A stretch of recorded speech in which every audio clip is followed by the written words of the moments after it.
Hey guys, in this video we're going to be taking a look at the micro T700 CMOS camera, and I got a few requests to have this reviewed. I got this sent to me from Banggood, and I wasn't sure if I was even going to bother reviewing this because the image quality is not that great on this one.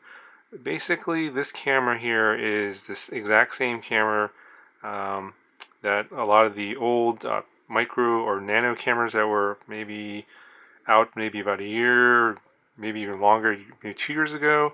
And I'll just show you what I mean here. Basically, if you look at the back of the camera here, I looked at it and I was like, wow, that looks awfully familiar.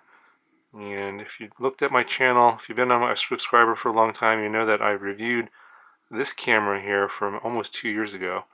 This is one of the first micro CMOS cameras that were out when we wanted to make our micro builds. I put a few of these on those old micro brushed quadcopters that I built a while back, and I had a few of these in my bin, and I pulled it out and I took a closer look at it, and you can see here, if you look at the back very closely, the circuit board is exactly the same.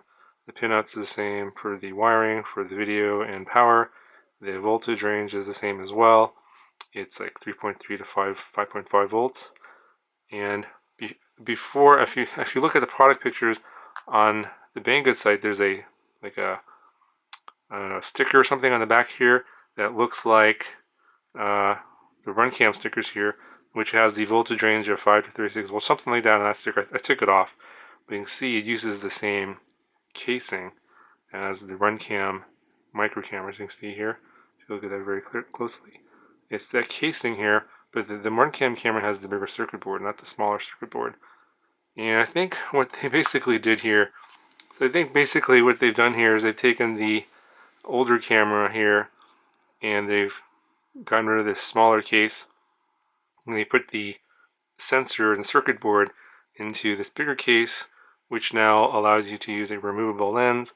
In this case, it's a 2.1 millimeter lens, which you could adjust the focus on, whereas this one uses a M8 lens, a little bit kind of shorter, and you can see here it's a lot shorter than this lens here, although you can still adjust the focus on this one as well. The problem is on these cameras here with a 2.1 or 1.8 millimeter lens, the field of view is pretty wide, but with this new lens here and case, the field of view is actually pretty narrow on a 2.1, whereas on a 2.1 millimeter lens on, let's say, a RunCam Microsoft, the field of view is pretty wide. So I'm thinking that it has something to do with this lens and the case and the fact that the focal length is longer. So I don't like the fact that the field of view is wider or narrower on this newer camera. So I know a lot of you guys are asking me about this camera. Really, the only benefit here is you have a different lens, although it's narrow. I don't like that.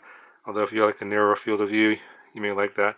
And then you have this plastic casing here that the sensor and circuit board is put into.